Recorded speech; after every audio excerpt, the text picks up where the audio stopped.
بسم اللہ الرحمن الرحیم۔ السلام علیکم دوستو، دنیا بھر کی خبروں میں آج آپ سنیں گے، لیکن اس سے پہلے اگر ہو سکے تو لائک اور سبسکرائب کا بٹن ضرور دبا لیں۔ شکریہ۔ امریکہ یورپ کے دھونس دھمکیوں اور یک طرفہ ورلڈ آرڈر نظام کے خلاف چائنا اور روس ڈٹ گئے۔ صدر جو بائیڈن کی یوکرین سے روانگی کے فوراً بعد روس نے یوکرین کی تباہی پھیر دی۔ نیتن یاہو نے صہیونی صدر کو پریشان کر دیا۔ انتہائی سنگین حالات ہوں تبھی انتخابات کا وقت بڑھ سکتا ہے، چیف جسٹس آف پاکستان۔ وزیر دفاع کے زیر قیادت پاکستانی وفد کی طالبان کے ساتھ گرما گرمی۔ جے شنکر دنیا کا ناکام ترین وزیر خارجہ ہے جو کہتا ہے کہ ہم چائنا کا مقابلہ نہیں کر سکتے، کانگریس۔ مقبوضہ مغربی کنارے میں اسرائیلی فوج کی تخریب کاری اپنے عروج پر۔ صدر جو بائیڈن کا دماغ خراب ہو چکا ہے جو ہمیں تیسری عالمی جنگ کی جانب لے جا رہا ہے، سابق صدر ٹرمپ۔ صدر پیوٹن کا روسی فوج کو جوہری ہتھیاروں کے تجربات کی تیاری کا حکم۔ باپ کو جگر عطیہ کرنے والی ایک بہادر بچی۔ تو آئیے چلتے ہیں خبروں کی تفصیل کی جانب۔ چائنا نے اعلان کیا ہے کہ چائنا اور روس نے امریکہ اور یورپ کے دھونس دھمکیوں اور یک طرفہ ورلڈ آرڈر نظام کے مقابلے کے لیے متحدہ پالیسی اپنانے پر اتفاق کر لیا ہے۔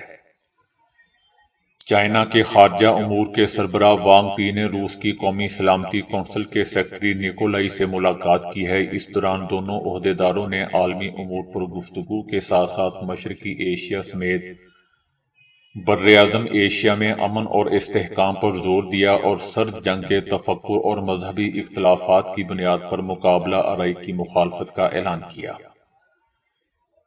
اس دوران یوکرین کی صورتحال اور دونوں ممالک کے گہرے تعلقات پر بھی زور دیا گیا۔ اس موقع پر روس کی قومی سلامتی کونسل کے سیکرٹری نے کہا کہ چائنا روس کی خارجہ پالیسی میں سر فہرست ہے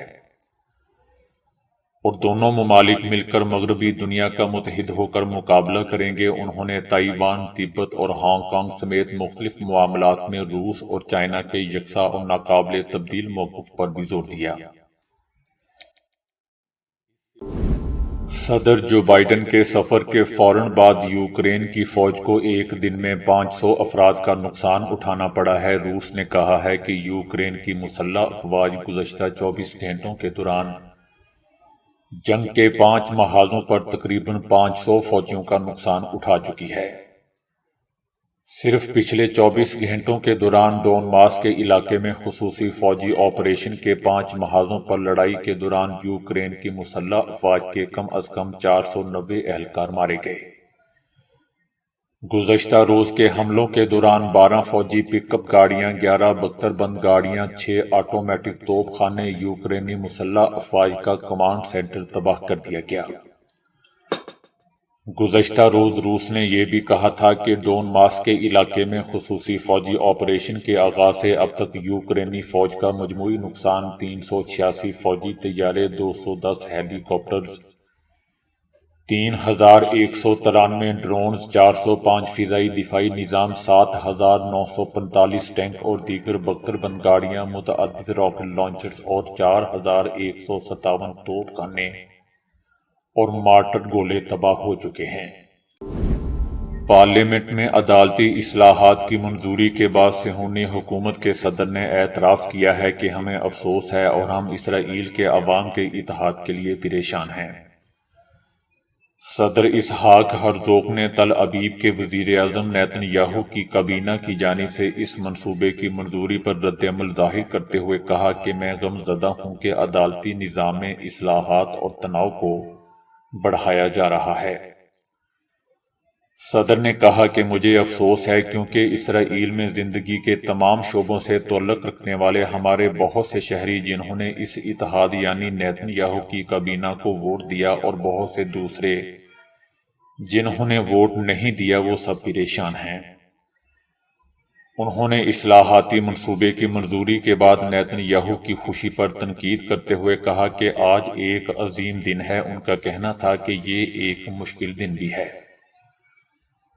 صدر نے کہا کہ ہم جشن نہیں بلکہ سوگ منا رہے ہیں، اداسی کا یہ احساس جس نے اسرائیل میں زندگی کے تمام شعبوں سے تعلق رکھنے والے ہمارے بہت سے شہریوں کو پریشان کر دیا ہے۔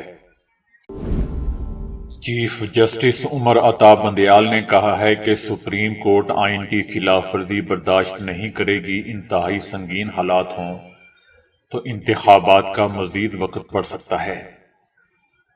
چیف جسٹس عمر عطا بندیال کی سربراہی میں پنجاب اور خیبر پختونخوا میں انتخابات پر از خود نوٹس کیس کی سماعت 9 رکنی لارجر بینچ نے کی۔ چیف جسٹس نے کہا کہ آرٹیکل 224 کہتا ہے کہ 90 دن میں انتخابات ہوں گے، وقت جلدی سے گزر رہا ہے۔ ہائی کورٹ میں معاملہ زیر التوا تھا۔ ہائی کورٹ میں معاملہ زیر التوا تھا مگر کوئی فیصلہ نہیں ہو پا رہا تھا۔ از خود نوٹس جسٹس اعجاز الاحسن اور جسٹس مظاہر علی اکبر نقوی کے نوٹ پر لیا گیا۔ چیف جسٹس عمر عطا بندیال نے کہا کہ وقت کی کمی کی وجہ سے زیادہ طویل سماعت نہیں کر سکتے۔ از خود نوٹس میں اگر فیصلہ انتخابات کرانے کا آتا ہے تو سب کو فائدہ ہوگا۔ جسٹس اطہر من اللہ نے بھی کہا کہ اگر عدالت فیصلہ دیتی ہے تو سب سیاسی جماعتیں فائدہ حاصل کر سکیں گی۔ جسٹس اطہر من اللہ نے کہا کہ ہم اس کیس میں آئینی شق پر بات کر رہے ہیں۔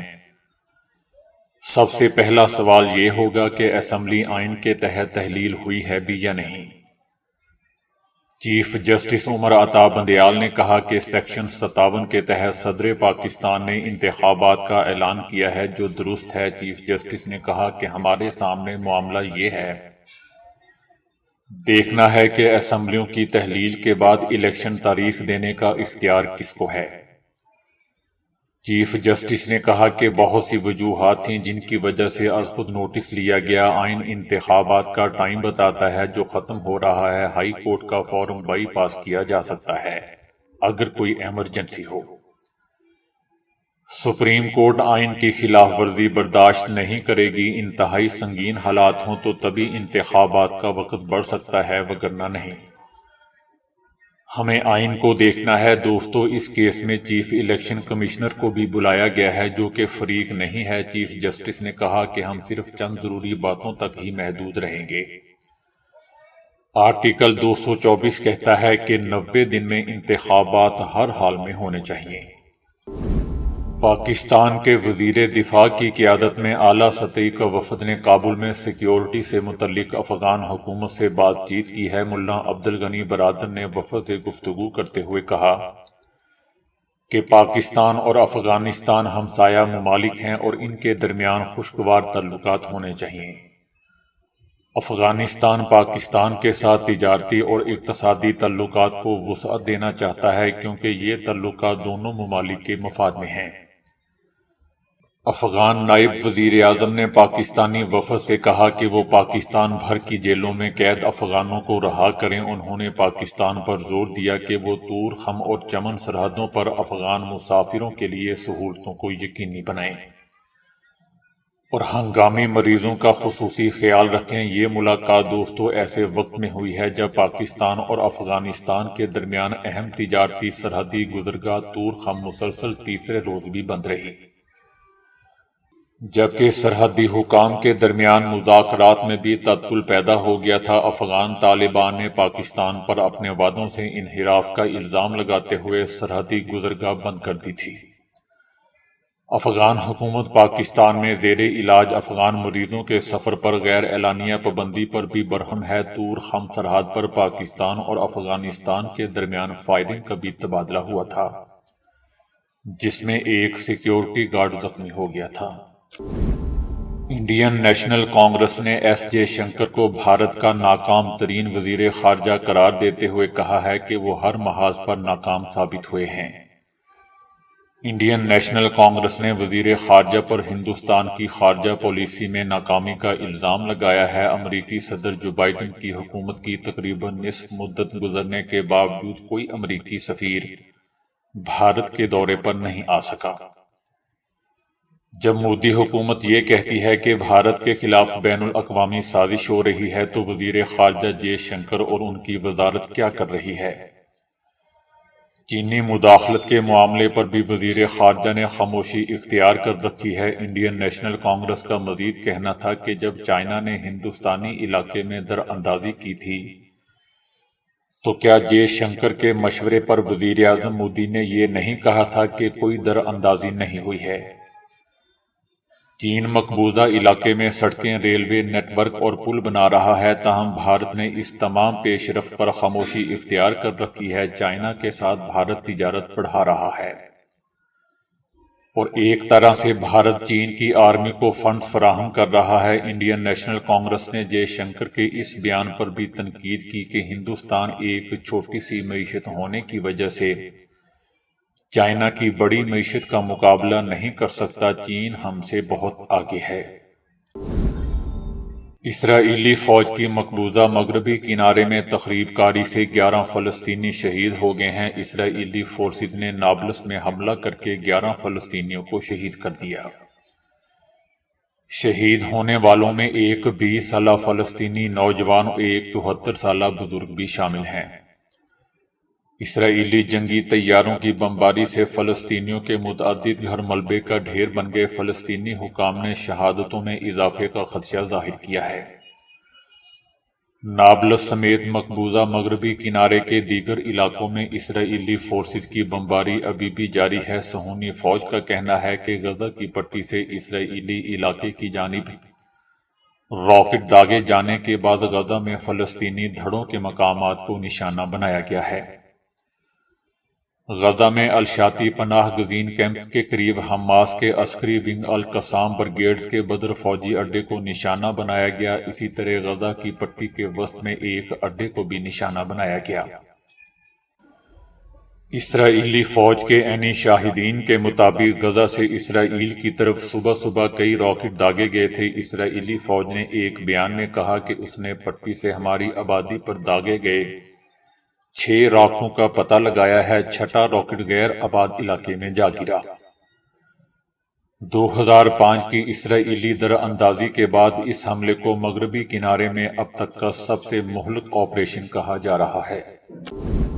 امریکہ کے سابق صدر ٹرمپ کا کہنا ہے کہ جو بائیڈن کی یوکرین پالیسی ہمیں تیسری جنگ عظیم کی طرف لے جا رہی ہے۔ صدر ٹرمپ نے اپنے حامیوں سے کہا کہ دوبارہ امریکی صدر منتخب ہونے کے فوراً بعد وہ روسی صدر پیوٹن اور اپنے یوکرینی صدر کو فون کریں گے اور ان سے ملاقات کا اہتمام اور یوکرین کے مسئلے کو حل کرنے کی کوشش کریں گے۔ سابق صدر ٹرمپ نے اپنے حامیوں سے کہا کہ میں آپ کو ضمانت دیتا ہوں کہ میں اسے حل کر سکتا ہوں۔ انہوں نے فلوریڈا میں مداحوں کے ایک ہجوم سے کہا کہ ہم 24 گھنٹوں کے اندر ایک معاہدے تک پہنچ سکتے ہیں۔ 2020 کے انتخابات میں دوستو، صدر جو بائیڈن سے ہارنے والے صدر ٹرمپ نے کہا ہے کہ وہ 2024 کے صدارتی انتخابات میں حصہ لیں گے۔ سابق صدر کا مزید کہنا تھا کہ اگر آپ ان اقدامات پر نظر رکھیں جو بائیڈن یوکرین کے حوالے سے کر رہا ہے تو آپ کو سمجھ آ جائے گی کہ وہ منظم اور سسٹمیٹکلی طریقے سے تیسری عالمی جنگ کی جانب لے جا رہے ہیں۔ یہ اس صدر کا کتنا بڑا پاگل پن ہے۔ روس کے صدر پیوٹن نے روسی وزارت دفاع کو ضرورت پڑنے پر جوہری تجربات کرنے کے لیے تیار رہنے کا حکم دے دیا ہے۔ ان کا کہنا تھا کہ روس جوہری ہتھیاروں کا تجربہ کرنے والا پہلا ملک نہیں ہوگا، اس لیے آپ بھی جوہری ہتھیاروں کے تجربے کی تیاری کریں۔ صدر پیوٹن نے ایک پیغام میں کہا کہ امریکہ بھی جوہری ہتھیاروں کا تجربہ کرنے کا ارادہ رکھتا ہے، اس لیے روس کو بھی جوہری ہتھیاروں کے ٹیسٹ کے لیے تیار رہنا چاہیے۔ کسی کو بھی اس وہم میں نہیں رہنا چاہیے کہ ہم امریکہ کی تفصیلات جانتے ہیں۔ انہوں نے زور دے کر کہا کہ روس جوہری ہتھیاروں کے عملی استعمال کے لیے گارنٹی کی مدت ختم ہونے کے بارے میں امریکہ کی تمام تفصیلات جانتا ہے۔ ہم اس حقیقت کو مد نظر رکھیں گے کہ امریکہ نئی قسم کے جوہری ہتھیار تیار کر رہا ہے۔ دوستو، پیوٹن کے تبصرے اس وقت سامنے آئے ہیں جب انہوں نے دنیا کے 2 سب سے بڑے جوہری ممالک کے درمیان ہتھیاروں کے کنٹرول کے تازہ ترین معاہدے میں اپنے ملک کی شرکت کو معطل کرنے کا اعلان کیا ہے۔ پاپا کو جگر کی بیماری تھی اور میرا جگر انہیں میچ ہوا تھا، اس لیے میں نے بہت محنت کی، اپنی پسند کی چیزیں کھانی چھوڑ دیں اور ورزش کرتی رہی تاکہ میرا جگر پاپا کو لگایا جائے۔ تو وہ میرا جگر بہترین حالت میں ہو، امتحان بھی سر پر تھے، لیکن میرے لیے میرے پاپا پہلے تھے اور امتحان بعد میں۔ یہ کہنے والی دوستو 17 سال کی لڑکی دیو آنند ہے جس کا تعلق بھارت کے علاقے تھریسور سے ہے۔ اس کے والد تیش ایک ڈھابہ چلاتے ہیں، لیکن اچانک جگر ایک خطرناک بیماری اور کینسر میں مبتلا ہونے کے بعد ان کے پاس جان بچانے کا صرف ایک ہی طریقہ بچا تھا کہ کوئی انہیں اپنا جگر عطیہ کر دے، اور یہ کام ان کی بیٹی نے کر دکھایا۔ یاد رہے دوستوں کہ بھارتی قوانین کے مطابق 18 سال سے کم عمر فرد کو اپنے اعضاء عطیہ کرنے کی اجازت نہیں ہوتی، لیکن پرتیش کی جان لیوا بیماری اور بیٹی کے جذبے کو دیکھ کر عدالت نے دیو آنند کو خصوصی اجازت دے دی۔ دیو آنند کا کہنا ہے کہ ان کے لیے خود کو بدلنا کافی مشکل تھا، مگر باپ کی محبت ہر چیز پر حاوی تھی، یہاں تک کہ 12ویں جماعت کے امتحانات بھی سر پر تھے، وہ اپنی پڑھائی پر توجہ نہیں دے رہی تھی۔ دیو آنند کی باپ سے اتنی محبت کو دیکھتے ہوئے ہسپتال والوں نے بھی ان کے تمام اخراجات دوستوں معاف کر دیے۔ تو دوستو ابھی کے لیے اتنا ہی، ویڈیو کو لائک اور شیئر کرنے کا بہت بہت شکریہ۔